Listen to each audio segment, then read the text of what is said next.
Inside Wolf.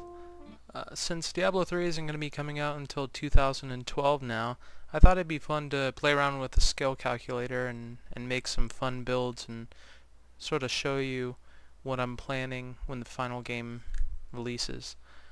This is a melee wizard build that I've been working on. It's kind of unique, but then I've noticed that when I put some of my builds up in Reddit, a lot of people came out with completely different ideas for the same style of melee wizard. It was just absolutely incredible how different each build was. So I'll sort of walk you through each of the skills that I've picked and explain why and how I'll probably have to change them out once the final game comes out and I can actually test them out. So none of this is set in stone, pun intended, but when the final game comes out, we'll be able to change things around anyway, so it'll be perfect. The first skill that I've chosen is Familiar. It's a companion that follows you around, does 15% weapon damage as Arcane, and it cannot be targeted by enemies. It's kind of unique, kind of weird for a melee wizard class, but here's the kicker. If I use a Crimson Runestone, increase damage of all attacks by 40% while Familiar is active. That's a huge deal. And my only question is it going to affect spells like Storm Armor and some of the other passive ones that do damage? I'm assuming it will. That'll make a big difference of whether or not I actually choose the skill when the final game comes out. But for now, it's going to be great for my melee wizard. The next skill that I chose was Ray of Frost. Kind of sounds weird to pick this for a melee wizard, but if you look at the Indigo Runestone, it changes it to Sleet Storm, and that creates a swirling storm of sleet dealing 150% weapon damage per second as cold to all enemies caught within it. This is going to be a great spell when I'm going to be up close and personal with all the enemies. And it's going to work well with some of the skills down the line here, and you'll sort of see how it fits in once we go through them. Then I chose Arcane Orb. This is supposed to be a range attack that deals 225 weapon damage as Arcane to all enemies within 10 yards. So it's an AoE and it explodes when it hits, but if you choose the Obsidian Runestone, creates 4 Arcane Orbs that orbit you, exploding for 270% weapon damage as Arcane when enemies get close.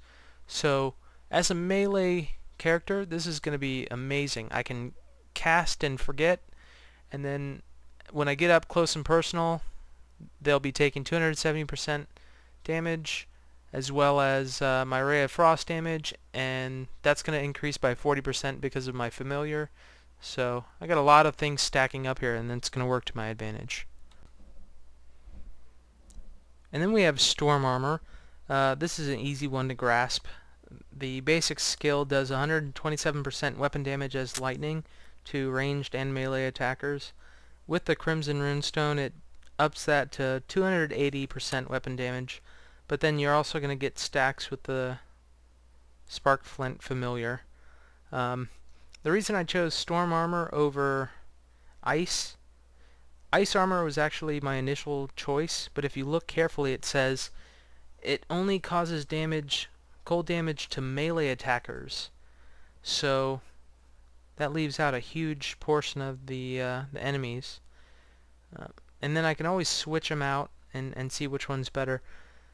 As it gets more difficult, I may change it to Energy Armor, which actually, if you put in the Obsidian Room, changes to Force Armor, which this is a pretty incredible skill. It says, incoming attacks that would deal more than 26% of your maximum life are reduced to 26% of your maximum life instead. What that basically means is, no matter what, it will take at least 4 hits to kill you, so you will never die instantly. And that's pretty fantastic for co-op, single player, but especially for PvP later on. And my melee wizard wouldn't be complete without magic weapon. This is specifically for melee weapons, so I basically have to have it. it's actually acting as a backup right now, because it says with the Alabaster Runestone, melee hits recover 45% of damage caused as life. This skill in general would be more effective with Spectral Blade or one of the other melee damagers.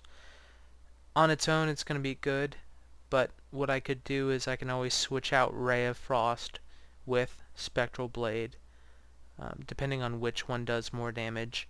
But I think that being able to cast this, I can use my Ray of Frost to kill all the nearby enemies, and then if I start taking some heavy hits, I can just start wailing on them and get some of my life back. I think that'll help quite a bit. And the last skill that I chose is Slow Time. It's a signature skill for the wizard, and I can see it being used in many viable builds. At first, I didn't like the Obsidian Rune. It changes it to a smaller time bubble, and there are quite a few other good options here, and I may change it around depending on how effective it is. The reduced cooldown for the Golden Runestone may be better for me, but as a melee guy, I wanted to try and use something that was a little bit stronger and it had a smaller range. For my passive skills, I chose Glass Cannon. It increases all damage done by 20%, but it decreases armor and resistance by 10%.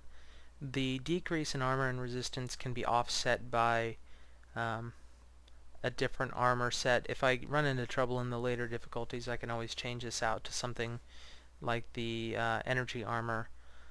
So I'm going to go for extra damage here, stacking this with my familiar that adds 40% damage to all attacks. It's going to be a huge increase. With all these different skills stacking and working together, it's going to be great. And then I chose Temporal Flux. Whenever you deal arcane damage, enemies are slowed by 24% for 2 seconds. This is going to work with my Arcane Orb, so it's going to add a stun to it as well. This, as well as Slow Time, they're going to be virtually stopped in their tracks. And the last skill I chose is Galvanizing Ward. It increases the duration of your armor spells by 120 seconds, and as long as an armor spell is active, I gain 160 life per second. 160 life doesn't sound like that much when you're level 60 or 61, whatever the max is. But if I get into trouble, I can always use Slow Time, and that'll kite the baddies a little bit, and then I can run away and recover my life. If health orbs aren't dropping, or I really need some way to have a backup system when things get crazy. But that extra 120 seconds is going to be really useful since I have a lot of cast and forget skills like the Arcane Orb and Storm Armor. Instead of casting it every 2 minutes, I can cast it every 4 minutes, and that's going to be really helpful. So that does it for my melee wizard build. I can't wait till the full game comes out so I can actually test this. Until then, I guess we're just going to have to dream. Leave me some feedback in the comments and I'll check it out. If you guys like this, I'll try and do more for you. Thanks for watching.